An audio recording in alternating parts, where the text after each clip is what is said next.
This is the Sierra Leone Broadcasting Corporation. Good afternoon and a warm welcome to News Hour. My name is Mahawa Aliyu and thank you very much for joining us. Coming up in this afternoon's edition of the news, NetPage boss and chief immigration officer confirm use of e-passports in Sierra Leone. Director General of National Civil Registration Authority urges public servants to do biometric verification. And Ministry of Finance continues 2019 fiscal policy hearings in Freetown.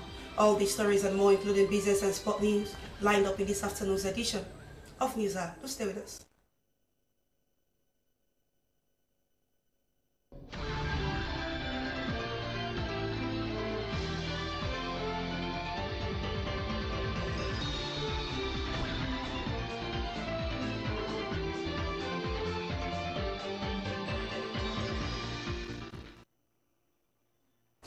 For our first story this afternoon, the National Civil Registration Authority is undertaking the biometric verification of all public servants across the country.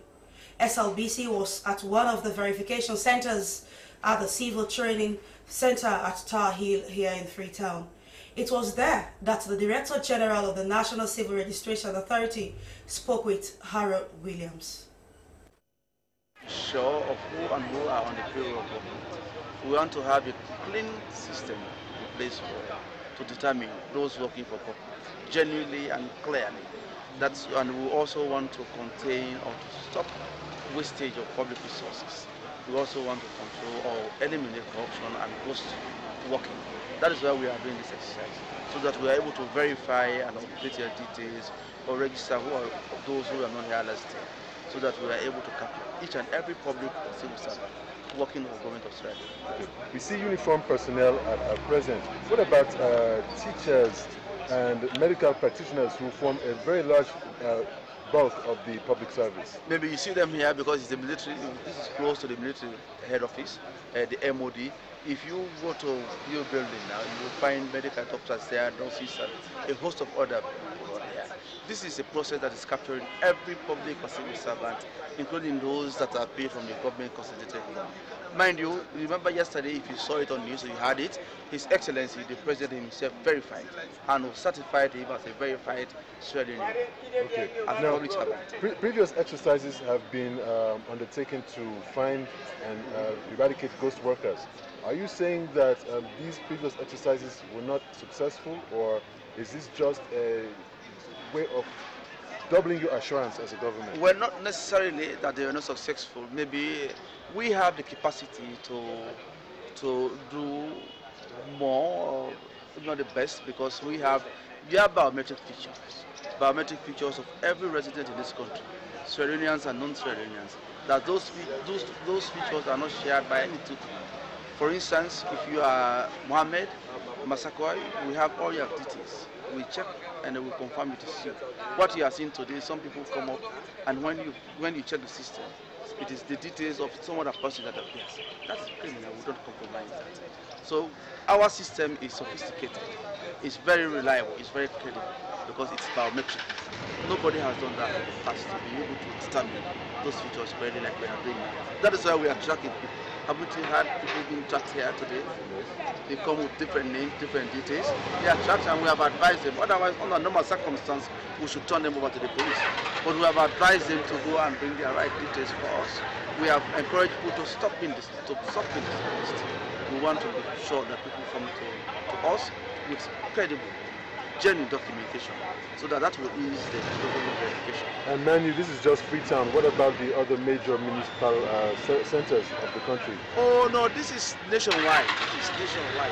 Government is conscious of people living in Koinadugu. Government is conscious of those living in Karine. Government is conscious of those people living in the Kisiktums, in Thailand, everywhere in this country.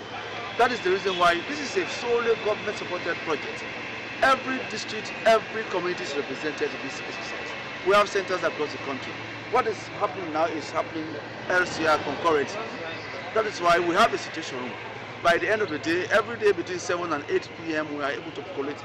We are in touch with the authorities, the centers across the country on an hourly basis, so that we are able to have a map of what is happening across the country, to be able to have a credible system.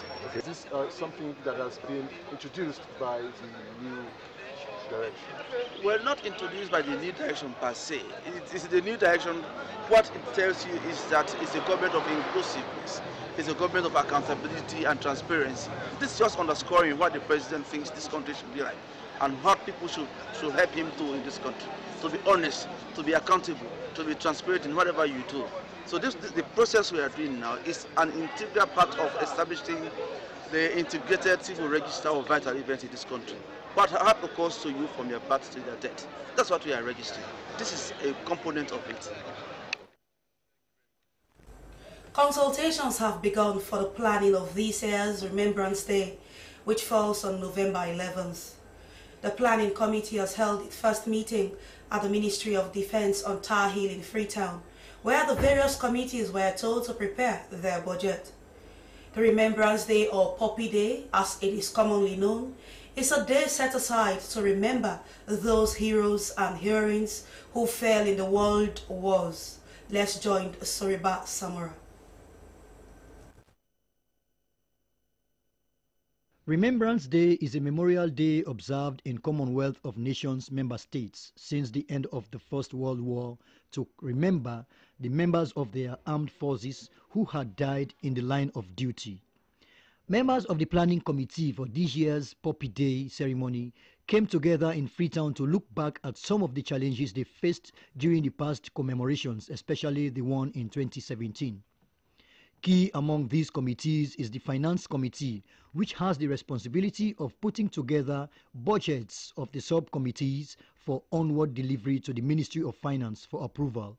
The co-chairman of the Remembrance Planning Committee, Rashid Thomas, said the meeting provided them with the opportunity to look at the areas where they went wrong, such as the security and service personnel last year. Every year in November, worldwide, these are events that are commemorated. In Sierra Leone, as part of the Commonwealth, we also observe this commemoration as a significant event because during the First and Second World War, a lot of soldiers died, and it is to remember them that the world over commemorates their death every November. He maintained that some key places within the city, like the Taylor Cummins Garden, are currently undergoing maintenance in preparation for the Remembrance Day 2018.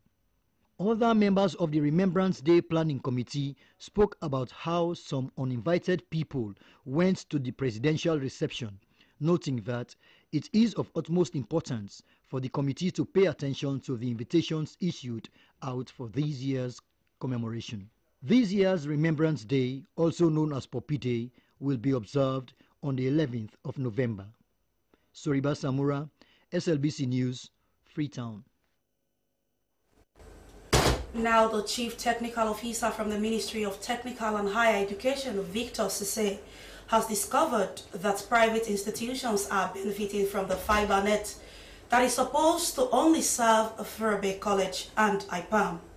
He made the observation during a visit to the Kennedy building at Furby College. Well, Mary Masuma was there, and she now reports. The EcoOne project involved the design, supply and installation of plant and equipment for a fiber, wireless and WiMAX infrastructure from Freetown through the borders of Guinea and Liberia. The fiber cable route of 600 kilometers drastically improves the telecoms infrastructure in Sierra Leone, enabling the country to link with its neighbors as part of the ECOWAS regional backbone, with a new landing station in Lumley and further to Europe via a new ace submarine cable. The WiMAX element of the project provided internet access to government organizations in Freetown, including Furby College and IPAM. Acting Vice Chancellor of the University of Sierra Leone, Fudisa, said that their visit to the Kennedy building was to inspect and ascertain the various internet connections at the building, but it said was very disappointed with the present condition of the building, especially with the different services providers and mobile companies who have their poles connected to the building. I've spoken to the IT man, so there are a number of companies which he said have connected to our facilities, and there are about 4 or 5 of them, which is really, really disappointing.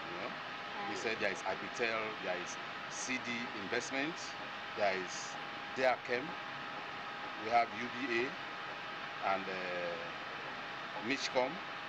So that those are some of the companies that have towers here. Chief Technical Officer from the Ministry of Technical and Higher Education, Victor Sese, told SLBC that the fiber optic cable is only supplying the University of Sierra Leone and some secondary schools, but they discovered that other private institutions are benefiting from it. He said he was not impressed with the cable connections to the roof, which he said is not good for the health of the students as it produces harmful haze which can lead to cancer. What we've discovered looking at the core router that's supposed to feed Fabi College and IPAM, we are seeing so many other connections terminating to other switches that has nothing to do with Fabi College or IPAM. Amongst those, we've seen a connection linking to the airport.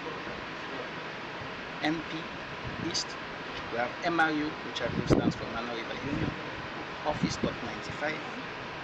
So when the masters, of course, they are the contractors, they might have reasons for having that. We have Portfolio and we have NP International. Head of IT at Frabe College, Tamba Francis Mose, denied the fact of other private institutions taking feed from the fiber cable supposed to be supplying the university. He said the company are only connected to the Kennedy building with their own feed, which they are getting from the Sierra Leone Cable Network, SALCAB. That, for my knowledge, is no. Whatever non-approved connection is not to my knowledge.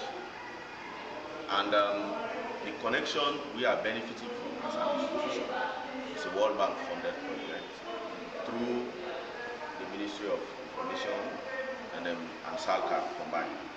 And the company who was the contractor, or who is still a contractor, is TY Memory Masters. Acting Vice-Chancellor of the University of Sierra Leone, Fodisa, resolved that all those companies connected to the Kennedy building be removed pending proper arrangements. SLBC TV, Maria Masuma reporting. Now, the Director General of the Arab Bank for Economic Development in Africa, Badia, Dr. Sidi Oltad, has updated President Julius Maada Bio on different projects his institution is funding in the country. Dr. Sid Tad informed President Bio that Badia is currently financing 3 projects in the country. Hawa Mosiri has details.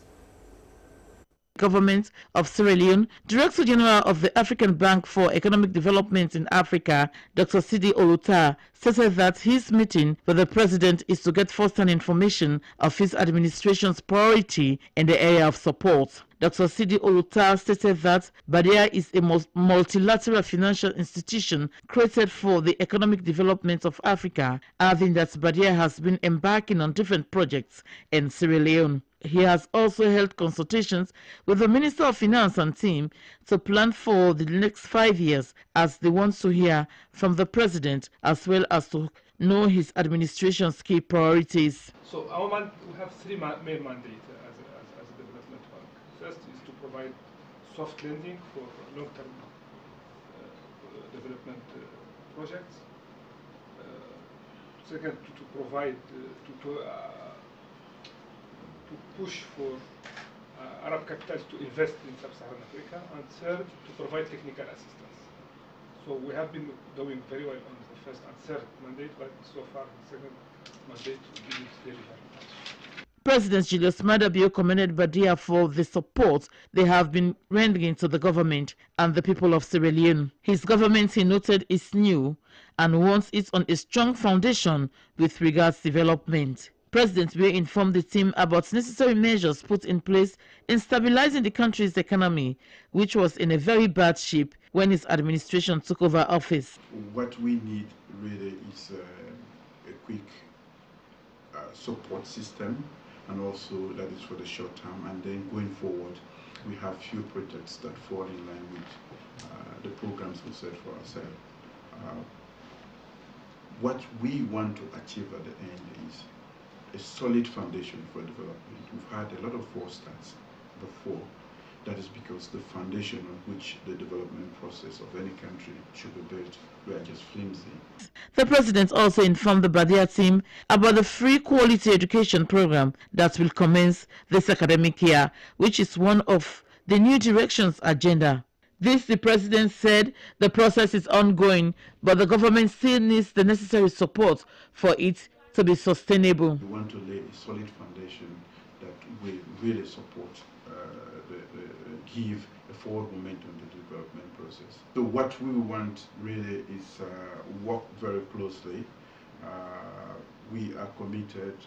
We are working to make sure that there's transparency and that there's value for money, and that every penny spent or given to this government will be well spent.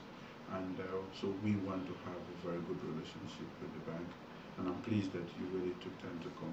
In another development, the National Civil Registration Authority Director General Mohamed Masakwe and team have verified President's Bill at State House. Before the process, the Director General updated the President about the entire process in verifying and updating the civil and public servants receiving salaries from the government's consolidated fund. The aim, he said, is to help clean up the payroll and upgrade the system. The cooperation is high from the public as his office is working in close collaboration with other stakeholders and the civil societies across the country to move the process forward. Your Excellency, sir, and it is of high interest to the international community, the development partners.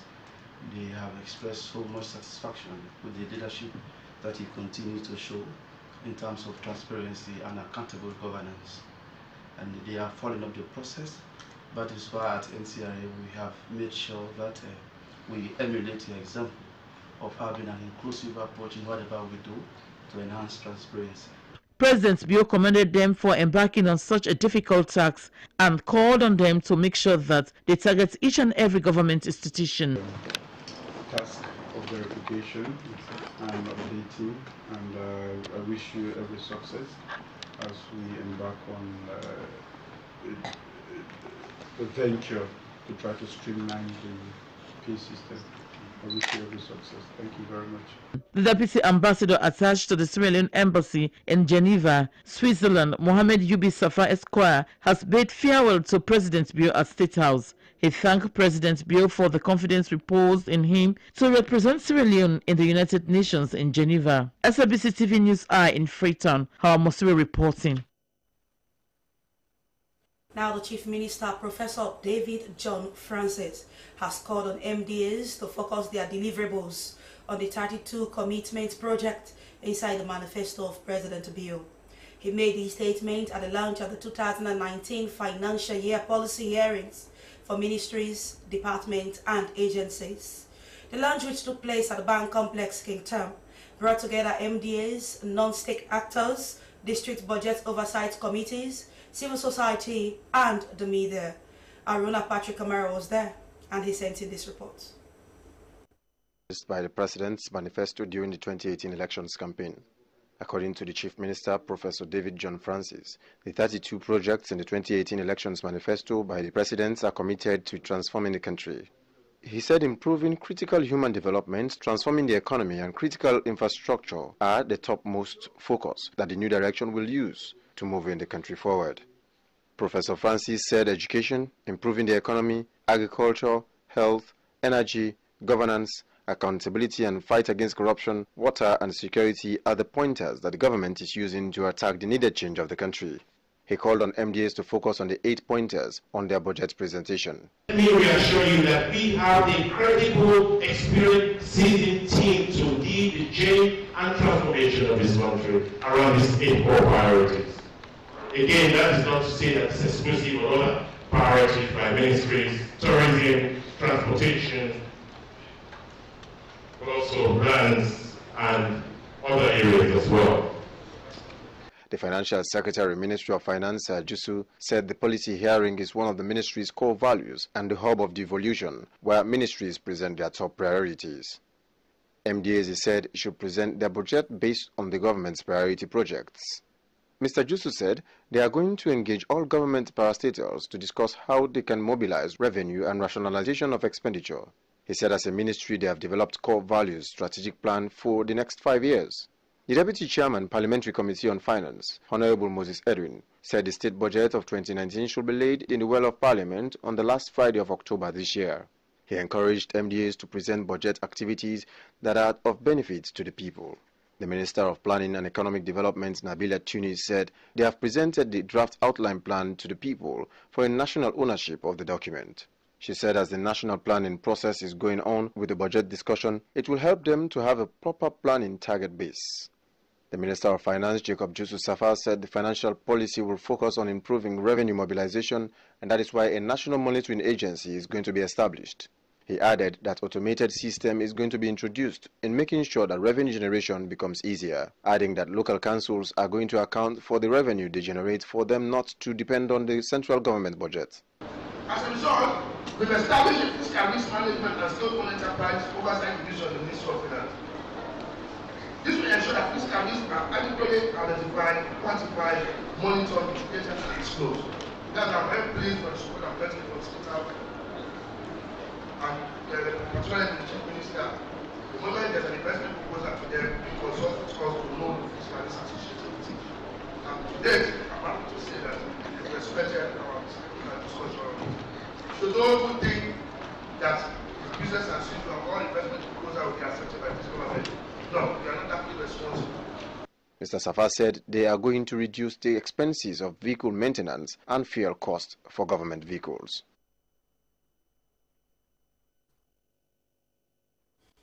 As the policy hearing continues, persons with disability want their welfare to be prioritized in the 2019 budget. The Executive Secretary of the National Commission for Persons with Disability, Sir Kotikui, spoke to SLBC's Francis Danema. Respect to persons with disability and in the effort of mainstreaming disability, which is the bottom line, and if we want to alleviate the suffering of people with disability in this country, we have to mainstream disability across every sector. Having that in mind, I think my expectation will be what I would call disability-sensitive budgeting. By that I mean that every aspect of the budget should be looked at holistically and also with the view of people with disability, with the lens of disability. Because if you miss out in budgeting for the needs, especially special needs for people with disability, you will miss out the whole picture. Irrespective of the fact that the National Commission for Persons with Disability will be presenting its own budget, but it will be prudent enough for specific areas, MDAs, to also look at disabilities when budgeting. Now we're talking about gender budgeting. I think it's high time we started talking about disability-sensitive budgeting. For instance, I was privileged to be a consultant in Liberia. And I noticed that the gender ministry in Liberia is budgeting for disability. The Ministry of Justice, under which they have the Human Rights Commission, their own Human Rights Commission, is budgeting for disability. And then they also have their own National Commission for Persons with Disability. But all of them are doing separate budgeting. Well, we supported Media Watch in order to carry that campaign on Section 39, specifically, which said there should be disability in all MPAs, disability, and the Ministry of Social Welfare and various sectors for specific issues. Let's say you are expecting some of maybe all the ministries to do disability-sensitive budgeting. What if this one is not actualized? What are your plans next time? I will continue to advocate, because advocacies are ongoing. But I would love this government because I see another window of opportunity. Because most of them, almost all, are very sensitive to issues of disability. So, having that in mind, I think we should push this agenda forward for them to embrace that disability should be factored. Because the only way, I repeat, the only way we would alleviate the suffering of people with disability is not one of. We have to mainstream disability across every sector. Until we do that, disability will be like a lip service. You're watching news on the Sierra Leone Broadcasting Corporation in Freetown. Now time for the latest in sports and Frances Bernard is here in the studios. Good afternoon, Frances. And what is the latest in sport? Well, good afternoon, Mahawa. And for the latest in sport, the ultimatum from the Anti-Corruption Commission asking the president of the Sierra Leone Football Association, Madam Aisha Johnson, and her Secretary General, Chris Kamara, to step aside until their investigation is completed. I think that's the latest. And the SLBC, just now, I'm just coming from the Football Academy to find out whether Madam Aisha Johansi is in her office together with her Secretary General. Unfortunately, I met some staff members and they did confirm to me that Chris Kamara, the Secretary General, who used to go to work every day, did not appear in the office today after the ultimatum was issued out by the ACC, and they also confirmed that Madam Aisha Johansen is out of the office, is out of the country, and indeed on camera the office is closed where the president and her secretary general do normally occupy on a daily basis. So what does this mean for Sierra Leone football? I mean the ultimatum. Well, we are waiting for the almighty FIFA. You know, whenever there is a decision from government in any country, especially when it has to do with football, you have to prepare for the world governing body, which is football world governing body, which is FIFA, and that is what we're waiting for. I don't know what will be the next step, but I spoke to stakeholders, and stakeholders are saying that the Anti-Corruption Commission actually delayed in asking Madam Aisha Johansi to step aside. Mahawa, you and I know that Aisha was indicted.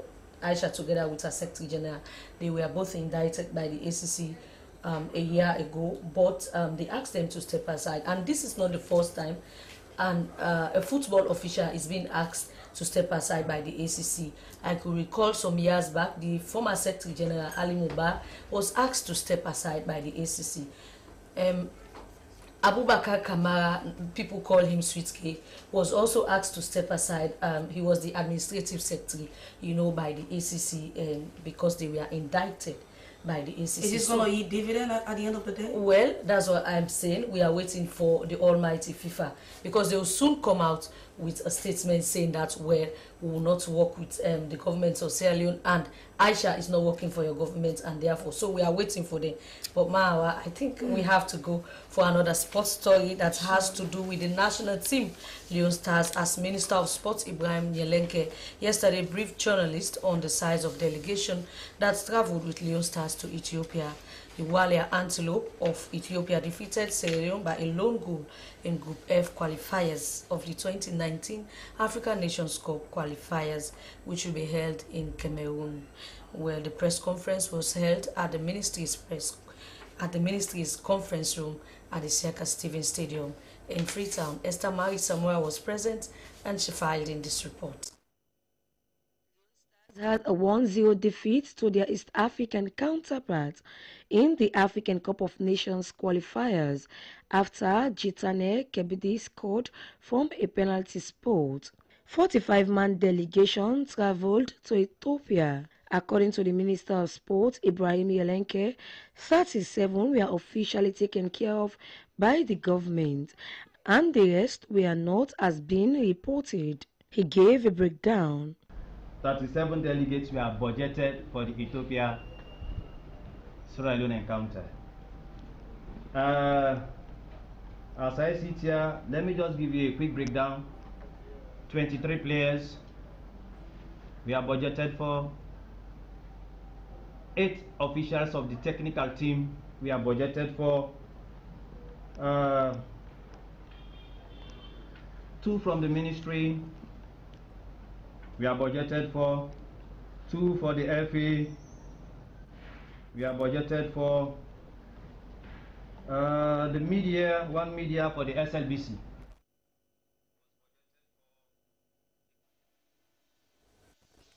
Minister of Sports Ibrahim Nyelenke addressing journalists at the ministry's press conference at the Siaka Stevens Stadium. Well, with that, we'll bring the curtain down. For sports updates on Newsa, I am Frances Bernard.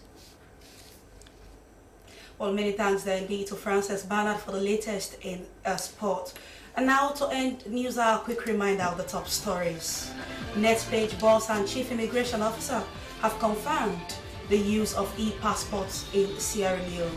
Director General of National Civil Registration Authority has urged public servants to do biometric verification. And Ministry of Finance has continued its 2019 fiscal policy hearings in Freetown. Well, that's all in this edition of the news. On behalf of the rest of the team, my name is Mahawa Aliyu. For more about our programs, do send us your comments to slbc.sl. Thanks for watching the news and good afternoon.